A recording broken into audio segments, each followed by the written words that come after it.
ఉన్నత చదువులకు తగ్గ ఉద్యోగాలు దొరకడం గగనమైన రోజులివి. ఒకవేళ కష్టపడి ప్రైవేటు కొలువు సాధించిన దక్కని సంతృప్తి.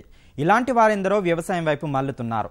గత అనుభవం లేకపోయినా కేవలం ఆసక్తితో ప్రపంచ స్థాయి సాంకేతిక పద్ధతులను ఆచరిస్తూ ఔరా అనిపిస్తున్నారు. ఈ కోవకే చెందిన జగిత్యాల యువ రైతు సాగు శైలి తోటి రైతులకు ఆదర్శంగా నిలుస్తోంది.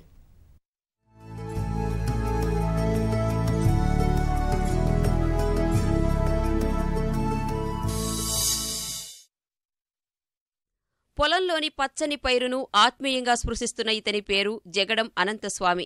జగిత్యాల జిల్లా రాయికల్ మండలం ఇటిక్యాల గ్రామానికి చెందిన ఈ యువ రైతు బీఎస్సీ వరకు చదివాడు.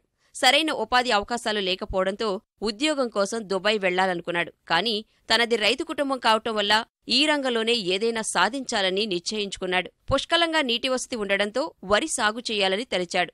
అనుకుందే తడవుగా ఆదర్శ వరి రైతు నెక్కంటి సుబ్బారావు తోడ్పాటుతో ఫిలిప్పీన్స్ దేశానికి చెందిన గ్రీన్ సూపర్ రైస్ ZGY1 అనే వరి రకాన్ని సాగు చేశాడు. 2.5 ఎకరాల్లో సాగు చేసిన ఈ రకం ప్రస్తుతం ఏపుగా పెరిగి దర్శనమిస్తోంది. గత ఖరీఫ్లో ఎకరాకు 40 క్వింటాళ్ల దిగుబడినిచ్చిన గ్రీన్ సూపర్ రైస్ యాసంగిలోనూ మంచి దిగుబడినిచ్చేందుకు సిద్ధమైంది.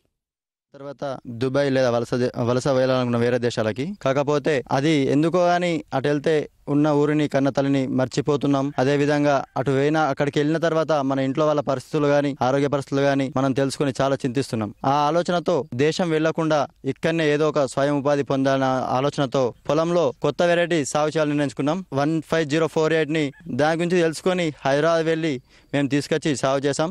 దానివల్ల అధిక ఆదాయం లభించింది. దాంతోపాటు మన నెక్కంటి సుబ్బారావు తూర్పుగోదావరి జిల్లా గారు ఫిలిప్పీన్స్ దేశం నుంచి GSR గ్రీన్ సూపర్ రైస్ని తీసుకురావడం జరిగిందని మేము తెలుసుకున్నాం. వారి దగ్గర నుంచి కొంత విత్తనాన్ని మేము తీసుకురావడం జరిగింది. దానితోని అది సాగు చేయడం ద్వారా తక్కువ ఖర్చుతో ఎక్కువ దిగుబడి వచ్చింది. దాదాపుగా ఒక ఎకరానికి 40 క్వింటాల దిగుబడి వస్తుంది. వేరే రకాలతో పోల్చుకుంటే ఇది 20 క్వింటాల దిగుబడి అధికంగా ఉంటుంది. ఒక ఎకరానికి 12,000 పెట్టుబడి మాత్రమే పెట్టి 60,000 సంపాదించుకోగలుగుతున్నాం. వరి సాగులో అద్భుతాలు సృష్టిస్తున్న ఈ యువ రైతు వ్యవసాయ అనుబంధ రంగాల ద్వారా లాభాలార్జిస్తున్నాడు. బాయిలర్ కోళ్ల పెంపకం చేపట్టి ఆశించిన ఫలితాలు రాబట్టుకుంటున్నాడు. అలాగే నాటుకోళ్ల పెంపకం ద్వారా సైతం మంచి ఆదాయాన్ని గడిస్తూ నలుగురిచే శభాష్ అనిపించుకుంటున్నాడు. తను చదువుకున్న చదువును ఆధునిక పద్ధతిలో వ్యవసాయానికి ఉపయోగించడం అనేది చాలా సంతోషకరం అనిపించింది.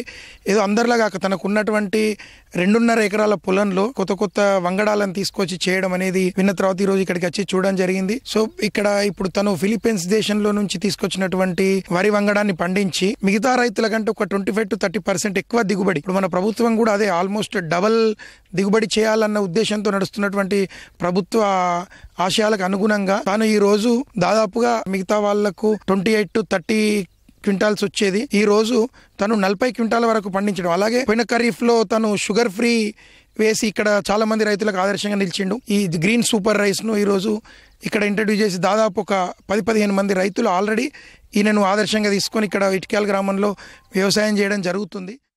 గ్రీన్ సూపర్ రైస్ సాగుకు ముందు తెలంగాణ సోనా 150-48 రకం సాగులో సైతం అనంతస్వామి మంచి దిగుబడి సాధించాడు. పండించిన ధాన్యాన్ని మార్కెట్లో విక్రయించకుండా విత్తనంగా ఇతర రైతులకు విక్రయిస్తూ 2 లాభాలు సొంతం చేసుకుంటున్నాడు. సాధారణ రకాల కంటే అధిక దిగుబడినిస్తున్న గ్రీన్ సూపర్ రైస్ రకం పట్ల రైతులు ఆసక్తి కనబరుస్తున్నారు. గ్రీన్ సూపర్ రైస్ ను సాగు చేసేందుకు తాము సిద్ధమంటున్నారు.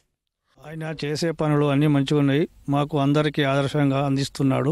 ఆయన ఇప్పటి నుంచి కాదు 2-3 సంవత్సరాల నుంచి ప్రతి విత్తనం కొత్త తీసుకొచ్చుకుంటూ మా రైతులకు అందరికీ ఆదర్శంగా అందిస్తున్నాడు. ఆయన మేము ఏ విత్తనం తీసుకొచ్చినా మేము వాడుకుంటున్నాము. అది మా అందరికీ మంచి దిగుబడి వస్తుందని చెప్పి ఆశిస్తున్నాం.